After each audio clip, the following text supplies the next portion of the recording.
Hello, Mark. We're Larson here for the Green Catcher Podcast. Thanks for joining us. Today, my guest is Barron Damon. How are you doing, Barron? Fantastic, Mark. I hope you are as well. Thank you. I am. It's actually really nice here in Nebraska. Getting a little rain, and it's been really dry. So yeah, every day's a gift. Every day truly is a gift. Some days are more difficult to find that gift, but there's always Right, something. So, right. Barron, a little background about yourself. Yeah, Mark, I have been in the nonprofit space for quite some time. I'm originally from New York, and my parents were from South Carolina. And so I say that they moved me from New York to South Carolina, kind of kicking and screaming. Okay. Because I love New York, I love the city, and I moved to a very rural part of South Carolina, which was very difficult. I saw, stuff growing in the ground I had never seen before. Okay. Uh, and so it was fascinating at the same time, but all of my friends wasn't there. So I got involved with sports and really began to enjoy my time in South Carolina for the most part, and Yeah. ended up going to school at the University of South Carolina. And that was my first kind of real life changing experience, what I call a defining moment for me. In my second semester in college, I was mugged Oh, by a group of guys who were, I didn't find this out till later on. They okay. were literally going from college campus to college campus in the area and randomly selecting people for to commit some kind of violence. And I happened to be in the wrong place at the right time, and I was mugged, and it really, Mark, changed my life forever. I Wow. just didn't know the impact it was going to have on me, Okay. like it did. So I ended up going home for that semester just to kind of recoup and recover. There was some embarrassment and shame that was a part of that. Yeah. How could I get, attacked like that on Yeah. campus? And then I went back to school to take my exams and just bombed completely. Oh, wow. And at the time, what I like today is people are more self-aware about mental health, Right. right? Then people didn't talk about it. It was taboo. I wasn't going to go see a therapist about it, right? Yeah. And something that I wish I would have, because it could have helped me. And my life began to spiral kind of out of control, and it Wow. led to one thing to another. I ended up getting kicked out of school. I lost my academic scholarship, but I was on an academic scholarship. And of course, when you are not in school, they don't let you stay on campus for some reason, right? I don't know why, but I took it on out. Yeah. um, I never told my parents until things got really bad. And that's really was a significant part of my journey. But without that, I wouldn't be where I am today in terms of giving back and helping people. And Yeah. so I ended up doing an internship at a place called the Urban League. Okay. It's a national organization all around the country. And I worked in this program, and it was called Stop the Violence.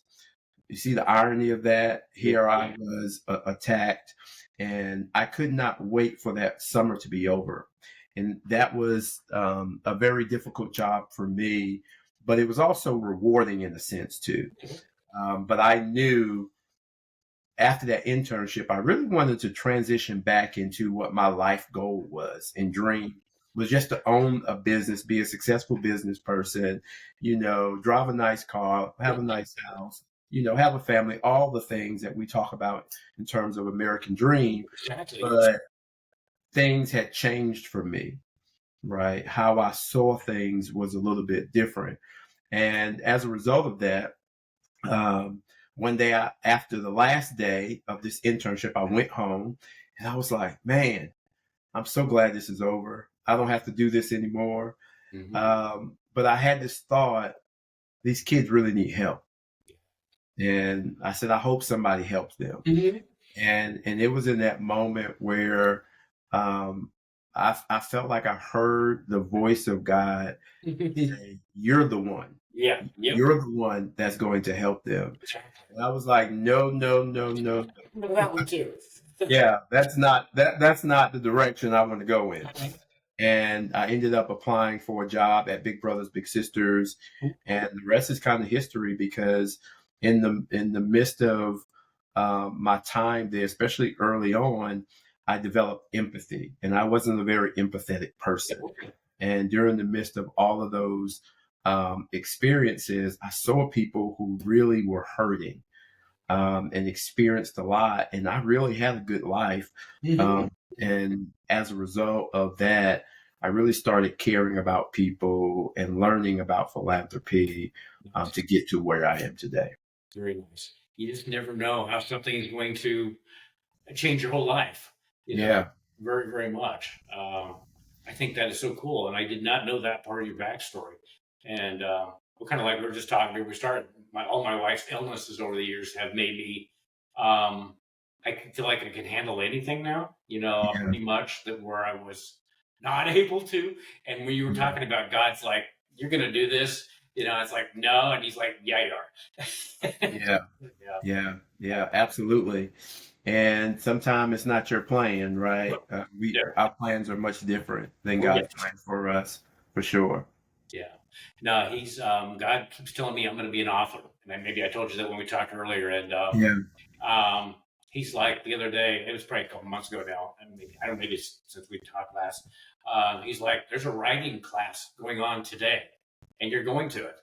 Yeah. And it's like, okay, I have no, and so I went to it because I do what he says, and it was the best class I have ever. I mean, I was shaking by the time I got done with that writing class. It was great Wow. instructor, but I told my wife that day because she actually went with me, and it was great.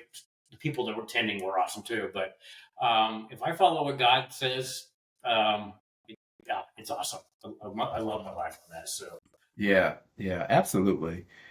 And it has been, I've had a wonderful career. I can't imagine my life without having, those positions that I had at Big Brothers Big Sisters for all of those years. now, I mean, so I have to ask. This is Dream Catcher Podcast. So, what were your dreams when you were growing up? Yeah, I think business. My parents and my grandfather were entrepreneurs. Okay. Right? And I remember spending a lot of time with my grandfather growing up. He had multiple businesses Okay. that he ran. And I just thought that was the coolest thing, to go from one business to another. And, that was a long time ago, but he figured out a way to help people solve problems. Right. And that's what business is really all about, being able to help someone solve a problem.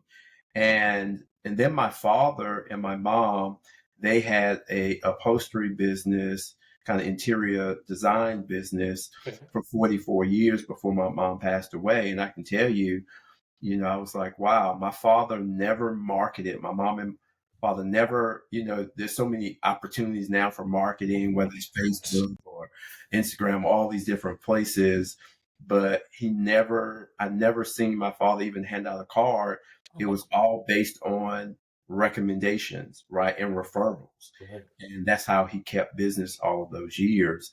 And so for me, I was like, yeah, this is my dream, is to own a business. I had uncles and aunts who also had businesses.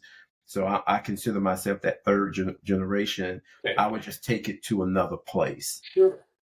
So yeah, that was my dream, to just be a business owner, and I'm living in it right now. Yeah. That's for, No. yeah. And your dream from what we talked about the other day, and it's been a while ago now. I mean, I look forward to the continuation of this podcast, what you have been doing. So do you have any siblings? I do. I have 3 sisters. Yeah, Okay. I have 3 sisters. I'm the only boy in the family, and my sisters live relatively close by, within 4 hours. Okay. I have a couple of sisters in Columbia, South Carolina, and have a sister in Charlotte as well. Yeah. So are they entrepreneurial kind of like you are, or are they've got a different route? Yeah, I think, well, one of them for sure. The other two are not as entrepreneurial. I've tried to get them into some entrepreneur endeavors, but they Uh, said, "Oh, uh, that's not for me." And I understand it's not for everybody. True. But my other sister, for sure, she's just had some books. She just became an author. Nice. She finished her doctorate degree last year, and so she's definitely feeling the bug. Uh, Yeah, yeah. yeah, Once you get that bug, yes. yeah, yeah, absolutely. So, have are you an author? I am. I Okay. am an author. Matter of fact, I have a book called Monday Morning Manna. And Okay. it's an interesting copulation of my thoughts based on my desire to share information with my family. So, really, Mark, how it started out was on Mondays, I would just send a text message to my family. Okay. And because it was kind of pandemic, right after Yeah. pandemic, and the kids were in different places, and I wanted to have this kind of centralized theme of me sharing information with them that we can all kind of center around, you Yeah. know.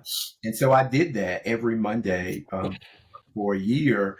And about probably 4 months into it, my wife says to me, she says, "Honey, what you're sending out is so rich. You need to call it manna, like Monday morning manna." And so we started calling it Monday Morning Manna. And last year, it was really impressed upon me to create a book out of it, Okay. and so it became this kind of project that we did relatively quickly. And I have a good friend. Her name is Anitra Elmore, Okay. and she is with Orchard Scribes. And she was just fantastic helping me put this book together in about 2 months because I had the content, but it wasn't book ready. Yeah. And man, it's amazing what God can do with just a little. Oh yeah. And so, matter of fact, I'm about to launch it. I never launched the book. Okay. I just sent it out to different people, and they told other people about it, and they were, blessed by it. But now I'm going to officially put it out there, and I call it the legacy book because what I did that was pretty special to me and Hey. to my family, I put their names as authors on the book too. Yeah. So that was pretty cool. When I gave it to them, I gave it into what I call legacy boxes. So they opened them up and they were able to see. And my daughter said, "Dad, why did you put our name on it?" I said, "Because we all contributed to it. Yes. And I wanted you guys to be authors as well." And so you can go to Amazon and you can see the book and the names and all of that. And That's so cool. yeah, so that's been fantastic. And I also are part of two other books. Okay. One that just recently came out. And so I have a chapter in two books. One is called Transforming Lives, which is my personal story, a little bit about what I just shared, but a lot more in depth. Okay. And the title is unique. It's called I Developed My Philanthropic Why After I Received My Black Eye. And that was my whole journey when I got bugged. And I talked about even though when I look in the mirror and I have on glasses, as you can see, you know, it permanently damaged my eyesight, you know, but it gave me really clear vision about my future. Oh, Yeah. what a tagline. Yeah. Yeah. Yeah. Yeah. Yeah. Yeah. I just so do you have more books in you, or is that something you're going to continue? Yeah, yeah. So I was part of this other book recently and that just came out, but I'm writing another book called um It's Not My Fault, but Okay. it is my responsibility, the business of life and leadership. Yes. And so a lot of things happen to us along the way, and there's 12 chapters in this particular book. Okay. When I do talk about being mugged as one of those things, it wasn't my fault. I No. was just in the No. wrong place at the wrong Right. time. I say the right time. Yep. And it changed the trajectory of my life. But what is my responsibility after something that happens to me that's not my fault? And a lot of time we can blame the people who did it for us, but that Yep. doesn't help us move forward True. in life. And so our business is called the Business of Life, Yep. Coaching and Consulting. And so the book is called the Business of Life and Leadership. Yeah. Nice. So how long have you been in coaching and consulting? Yeah, for a lot of years, I think, but more recently, so it was something like kind of side hustle Okay. or hobby, kind of Sure. thing. Sure. But we did have a consulting business when we were in South Carolina, and we had some really strong clients too, like the Department of Education, Wow. um, Department of Health and Environmental Control, the Benedict College, and a lot of different companies and organizations that we worked with. And then when I moved here, I kind of got away from, the kind of hardcore kind of consulting thing that I was doing. And then about 6 years ago, I became a certified coach because Okay. that was one of the things when I was probably about 14 to 15. I said, you know what, I may become a psychiatrist or psychologist Right. Right. because I was the person that everybody talked to. People, everybody would tell me their deepest secrets and Yes. all of that, or just come to me for advice. Yeah. And so I thought that might be something that would be interesting for me, but I realized I didn't want to hear people's challenges and stories Yes. Yes. every day, all day, Yes. right? I hear you. Yeah, that's a whole different thing. But with coaching, it allows me to have the best of kind of both worlds with that. And so I got certified with the International Coaching Federation about 6 years ago. And it's been a really great opportunity for me because I started out with just kind of life coaching, Okay. a lot of business coaching, as well as some executive coaching. And about 2 years ago, 2.5 years ago, I came across this guy reached out to me. We were actually in Portugal for a Oh. vacation. So we were having a great vacation. And this wealth advisor reached out to me. Okay. And he said, Barron, I've been, all over the internet. And I found information about philanthropic coaching on your website. And he said, I don't see many people doing that. Would you come on my podcast, like I'm on this podcast with you? And he said, could you talk about family philanthropy? And it was called Family Bonds. Okay. And I was on this podcast, my first podcast I ever done. And I was like, wow, this is pretty cool. I like, sharing information with people, useful information with people. And I knew that that could possibly something that I wanted to do, kind of specialize and niche. And then he calls me about 2 weeks later and he said, my manager is about to retire and he has a lot of money that he wants to give away. And he wanted to know if you could possibly help him. And so I realized that there were people out there just because they had money didn't mean they knew what to do with it. And so we started developing our business, our philanthropic coaching business around that model. Very, very nice. I mean, did you think that does it seem real what you're doing?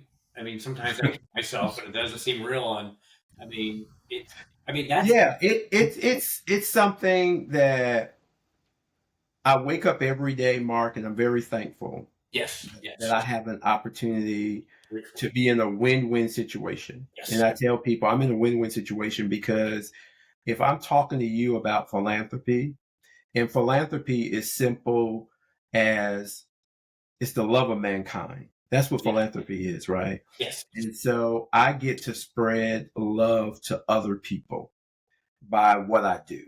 Now, if you hire me as a coach, an advisor for your business, your company, Mhm. that's awesome. If you don't, I still win because I'm able to share the importance of philanthropy True. and why giving back to your community is important. Amen. Right. Yes, and Yeah. there is so much need. Oh, there's Yeah. not a lack of need. So if somebody wanted to use your services, how do they find you? Yeah. You can go to the businessoflifecc.com. Okay. And matter of fact, I just revamped my entire website, which I'm very excited about because it really does lay out our services Okay. for somebody. We work with individuals. With individuals, we can partner with wealth advisors, like the person I mentioned earlier, Mhm. estate planners, attorneys. And those are the people that we can work with to help clients. So, Okay. for example, and you don't have to be rich. When people think about philanthropy, Right. they think about wealthy people, Right. but the average donor now with donor advised funds and donor advised funds are places where you can put your money in for charitable giving, and you can get a tax break, right? Right. And if you have and most people who start donor advised funds are not wealthy people, Okay. right? They average probably about a hundred. Their average salary is probably between $100,000 to $200,000, Okay. right? Okay. Wow. So that's decent money, but Yeah. right, Yeah. we live in a time where a lot of people Oh, are millionaires, oh yeah. right? Yeah. Yeah. So when you think about in terms of what you can get started with, we opened a donor advised fund some years ago with $5,000. Okay. And we were committed to supporting nonprofits. And the way we did that, I mean, we would give $100 to a nonprofit, or maybe 500 or Right. 200. We started giving scholarships away, and we learned the value. It wasn't just about the money; it was about someone caring about what they cared about, Yes. or opened up an opportunity for them. We had a young man that we provided a $500 scholarship with, who ended up getting a $320,000 scholarship to Wow. attend Tough University. Oh, And he came back and told us, he said, Barron, you gave me hope. You guys gave me hope. And I said, it's not just about the money, it's about the hope that we can provide to other yes. people. It Yeah. is, and there's a lot of people that have no hope out there. So I mean, Yeah. just Yeah. showing you how $500, what the difference it can make. I mean, Yeah. and the ripple. My gosh, talking about the ripple that's going to be from that $500. Yeah. It gave him confidence because he didn't think, because he was an undocumented student Okay. and his parents didn't speak English, and he had stellar grades, but he couldn't even apply for financial aid because he was undocumented. Oh, And so what happens in those cases, how do you get money to go to college? Right. right. Yeah. But he was able to find a program because his rationale was, in which I love, he said, Barron, if you all gave me money, somebody else will too. I like that. And that's exactly what happened. It's He true. ended up giving, I think, the Golden Leaf Scholarship or something like that, and it paid his entire way in college. Huh. What a blessing. Oh my gosh. Yeah. So so where would you like to see your business in like 5 years? Yeah. What's the vision there? Yeah, our business is really starting to take shape because we also work with companies. So Okay. on the individual side, but we also help companies create corporate social responsibility programs Nice. within those companies. Okay. And for small and medium-sized companies who want to give back and do something but don't have a strategy Uh-huh. or a mission, we help them create that because Okay. people, they need a strategy, right? For Right. example, I met with a company last week, and he said, Barron, we're a B2B business, so we're just business to business, and we don't really interact with the community as much, but we really need to. And he said they recently gave their employees time to give. So they gave them 2 days per year. Okay. Right. And that's a huge step for them. I mean, they're a very successful company. And I told him, I said, that's the very first step. So let's help you do the research on the nonprofits that you want to support. Let's put a plan and strategy together so the people, your employees, can have somewhere to serve, you know. Or you can set up employee giving programs, which are nice too. So when we talk about the 3 Ps, we talk about the philosophy with that company, the people they want to serve, and then the process, how they want to go about and do it. Yeah. So you must have a big team you work with to get all this done, or Yeah, I mean we're a small team, but we have people who are skilled and they know been in the nonprofit sector. For example, we do the research for the companies and the donors, okay, and that's because a lot of times they don't have time. When I was at Big Brothers Big Sisters, I was a VP of partnership development, and okay, so what happens, Mark, is people would call our office, and I would be like their first point of contact, and they would say, we want to do something with a nonprofit, but can you tell us a little bit about your organization? right, But they didn't really do any research on us. It was based on what I told them. okay, Right. okay, And that's not the best way to do it because you can get some surprises later on, yes, you yes, know. So it's just like, that's why I like working with financial advisors too, because they're teaching people how to invest their money, so they could have success in the future, right? In terms of retirement, all of that. yes, And investment in philanthropy is the same way because, for example, if you decide you want to leave, I was talking to my wife yesterday about okay, bequests. When you pass away, you can leave money right, to specific organizations, and you want to know that that organization is going to be a good organization, true, right? yeah. And you don't want to leave $100,000 to an organization that's mismanaging the No, funds, yes, right? Yeah. no, So that's important. And that's what we teach people, how to do and make sure we look at their 990s. We make sure that their leadership will be intact.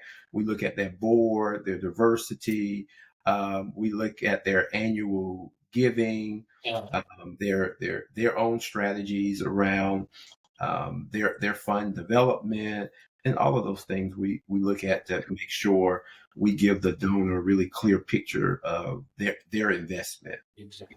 So do you just do this mainly in the United States, or you do this worldwide? Yes, where I can work for, of course, Zoom and platforms Right, like this right, help us to work with people all over the world. I just got a referral from one of my friends. He lives in Australia. He lived in Australia. He just moved to Austin, Texas, okay, but he reached out to me about a month ago and said he had his business partner in Australia that he wanted me to connect to because his friend wants to start giving back and need to have a strategy around it. So yeah, we talk to people from all over the world. okay. So do you ever go and speak in front of kids in school about giving back?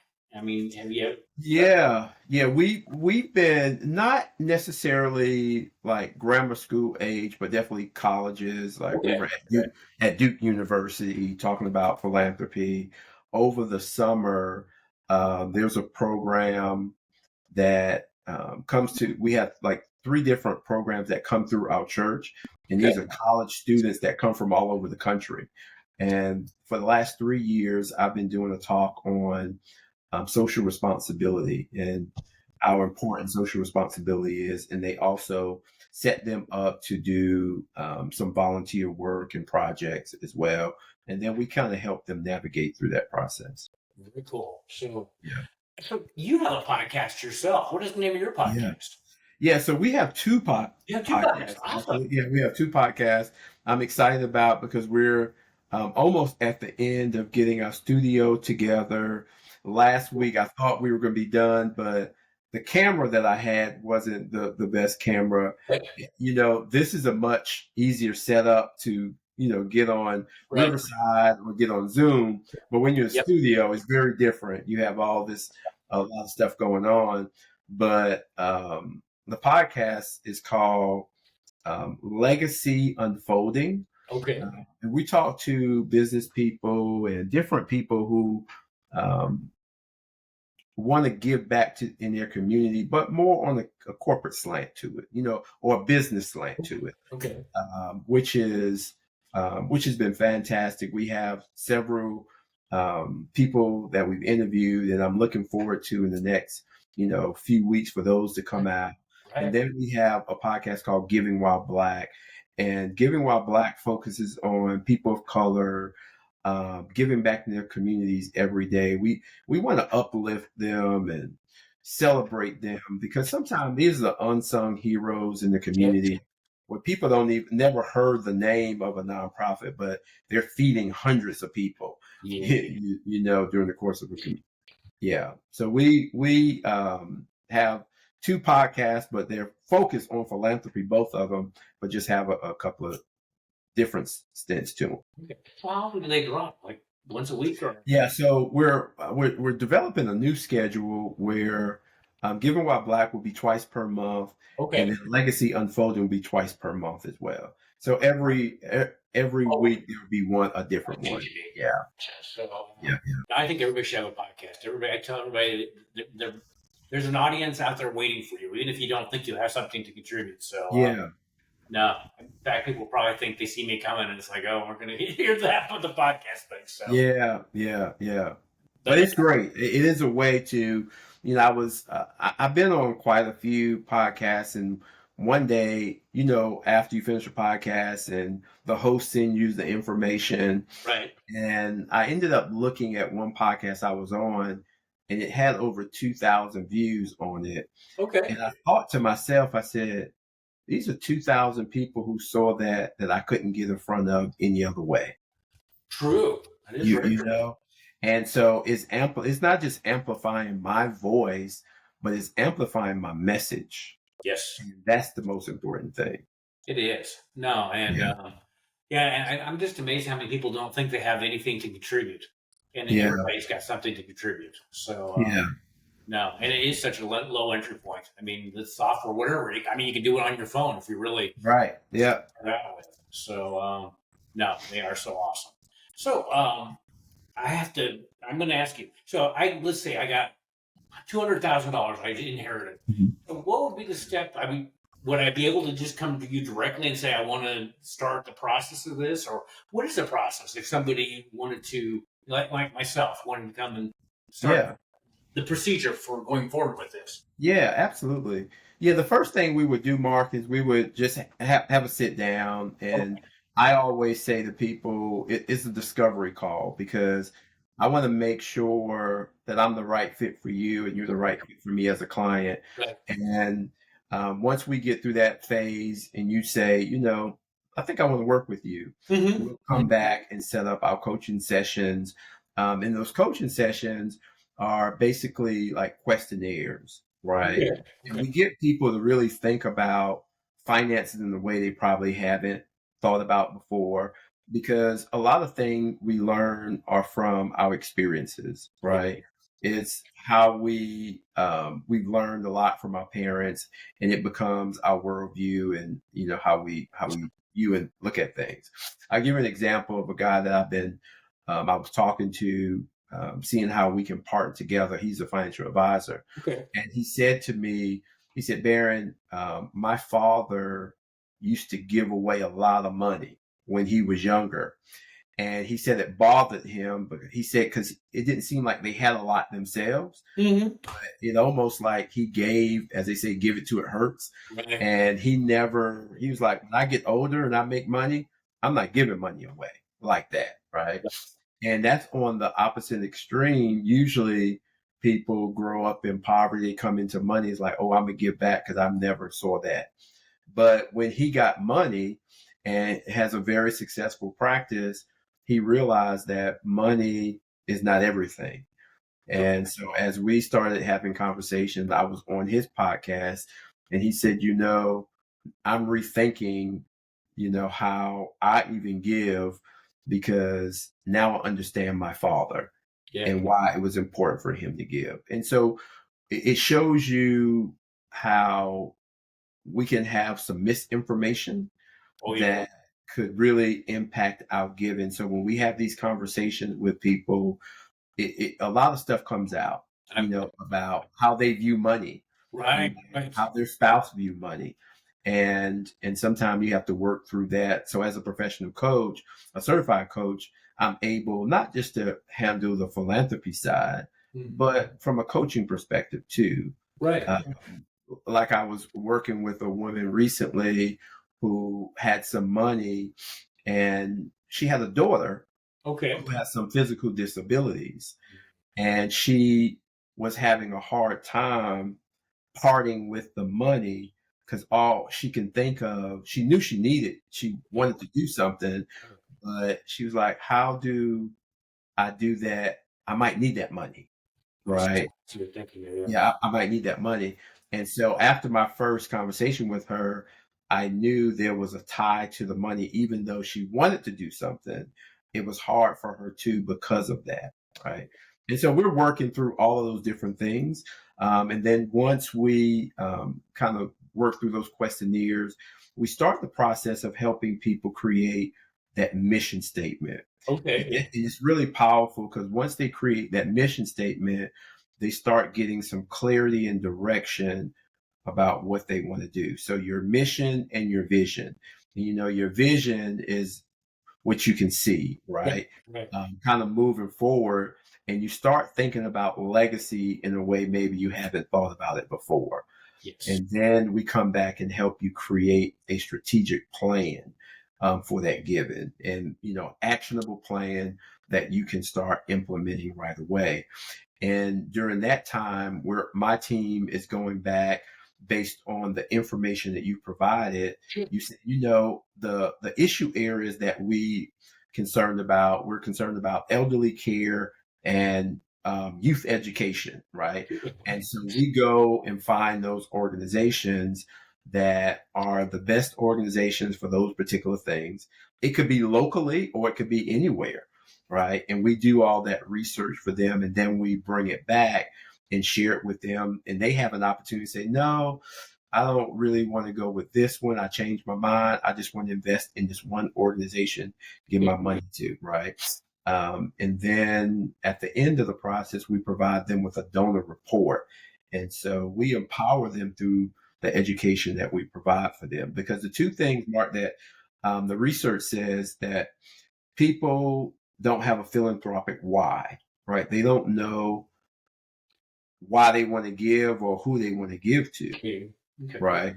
So, for example, when my wife, she was diagnosed with cancer 10 years ago, we're part of an organization that we support called Survivor Friendly, Okay. right? These are people, a company that helps provide durable medical equipment to breast cancer survivors, right?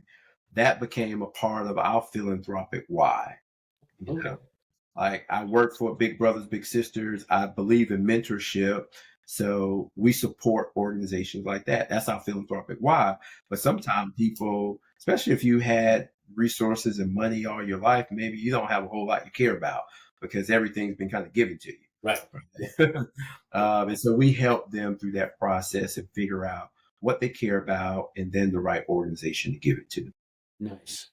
I mean, that is, I love this. And there's such a, so do people come where you're living or where your offices are at? Do they work one-on-one with you in person, or do you do that in person? Yeah, one-on-one. I work with them one-on-one. And then we have team members that do the research on the nonprofits. And we also, and just that whole interview process Right. Right. that we take them through. And then we also, if they want to, depend on what level they work with us on, Mm-hmm. we also provide events. We have an event side of our business, Okay. and we partner with a marketing firm to help them market their their charitable giving. Because one thing we talk about a lot is branding and how important it is for businesses to brand themselves. I'm not talking about being, ostentatious or look at me, Right. but it's good business to be a good corporate citizen, Yes. right? Yes. And if you have three companies and you have company A, B, and C doing the same thing, but C is giving back to their community, more than likely Mark is going to choose C because they have the product that I want, but they also are giving back to their community. Yeah. No, that is, there's so much to this. I mean, Yeah. it's opening my mind of, my mind is going like crazy here. Just like, okay, no, and I'm gonna put it out there. One day I'm gonna work with you. I'm gonna do this. Yeah. Yeah. Not Absolutely. the universe. The universe. Yeah. Because there is so much. I mean, Yeah. there's so much. There's so much need in the world, Yeah. and you can do you can do a lot. Actually, I had a gentleman on the podcast today from east part of Africa, and it was one Okay. light bulb in one room. And Yeah. this young man is going to be making a lot of difference in this world. So no, so.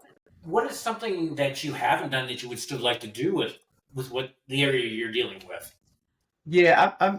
For me, it's about um, because I've been full time for 2.5 years, going on 3. Good. I'm still in that growth mode, Sure. right? And being able to work with more companies, I just think that's I'm excited about that. I love working with individuals, Good. but I also know that sometimes companies can have an even greater impact. True. Uh, I can see and that. so we want to be able, we're doing a company hired us to put on a conference in Okay. South Africa Oh wow. in November. Yeah, so we're excited about that from November the 1st through the 9th. Okay. And we're doing a missions component as a part of that. And this is Very our nice. international trip that we're putting the missions component together. And we're excited about that because we want to be able to do more and more. So if you came to me and you was like, Barron, I'm doing some things locally, but I'm also interested in some international things. Could you help us with that? And I am a member of the Rotary Club, which is an international Yes.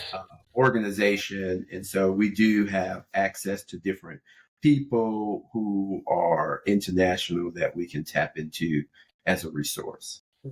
So do you have a location where people can see what you're doing, like with Rotary or with the event in South Africa? I mean, is there a place where people can see the things coming up in your? Yeah, we're definitely, on social media, on LinkedIn. I've been pretty active, but not as active as I've been, Okay. for the past 6 months. I still post. I have a newsletter that Cool. just came out. Matter of fact, today I will be posting, because Awesome. at the end of the month, I'm trying to post at least once a month. Sure. Yeah. And it was pretty cool because I think when I put my first newsletter out, I got over 500 subscribers that same day. So that was pretty good. Yeah. So I'm excited about that. I have an article that I'll put out today because I do have 4 published articles about philanthropy, and the one I'm gonna put out today is um, "Don't play hide and seek with your donor advised fund." And so yeah, so we're getting stuff out on LinkedIn. I don't post a whole lot on Facebook. I do put information about our podcast on different platforms, Good. but LinkedIn is the primary way that I communicate about some of the things that's coming up and what we're doing, and even our Rotary Club as well. Yeah. That is very awesome. So Barrett, before we end the podcast, is there anything else you would like to share with the audience before we do end today? I think the thing that I would always say to people is start where you are. If you're considering, as I mentioned, philanthropy is the love of mankind. Mark, one thing I have been growing in my love for people, right? And I can generally tell people that I love them, and I don't care who they are, Mm-hmm. because Right with you, man. yeah, that's what I was reading today. The scripture, John 3:16. Everybody knows it. Even people who don't go to church. for God so loved the world that he gave his only begotten son. Yes. And isn't that philanthropy? Yeah. That is philanthropy, right? Yeah. Philanthropy, the love of mankind. God gave his only son. Yeah, that's about as high. I mean, that is, yeah. Yeah, he was the ultimate philanthropist, Yes. and then Jesus had a part in it too, and he did his part by dying on the cross. And so, start where you are. I don't care if you have $100 or 100 million, Yep. anything in between. Figure out what your next steps are, right? And Right. that could be just volunteering your time, Right. because Exactly. we Yes. talk about time, we talk about time, talent, and treasure. Okay. And sometimes we have more time than we have treasure, That is right? And sometimes, people don't have the time, but they can write a check for whatever amount. right. Exactly. And then sometimes you can, I try to get people to use their talent as much as possible. That could be Yes. mentoring with someone, or going into an organization and coaching one of the executives at a nonprofit. Could be how you use your talent. Or if you have a company, let's say a printing company, Mm-hmm. you give people discount, give a nonprofit a discount, Yep. on their printing costs. Even though you might say, hey, I can't give you $5,000, but I can absorb, $100 of printing costs. Exactly. Yes. Yeah. And so we share with a lot of different people about how they can give back without having a lot of money. Yes. It's so important. Yeah. And that needs to be out to worldwide. Yeah. Because I hear it's like, what can I do? It's like Yeah. you can. There's always a way. So Yeah. Absolutely. and now, Barron, I loved talking to you initially when we were setting this up, and I look forward to watching your journey. Uh, Yeah. your I journey is appreciate amazing. So, but you are so inspirational, and I thank you for being on the Dreamcatcher podcast. And um, like I said, we're one way or the other. I'm working, Yeah, absolutely. Absolutely. We would definitely stay in contact with each yes, other. Thank you for having me on the show. I thoroughly enjoyed our conversation today, but even before. So thank you for being a willing and open vessel to do the things that you've been called to do during this time. So thank you. and thank you. Yeah. Well, I will end this episode of the Dreamcatcher podcast. And Barron, have a great rest of your day, and we'll be talking soon. All right. Take care, Bart. Thank you.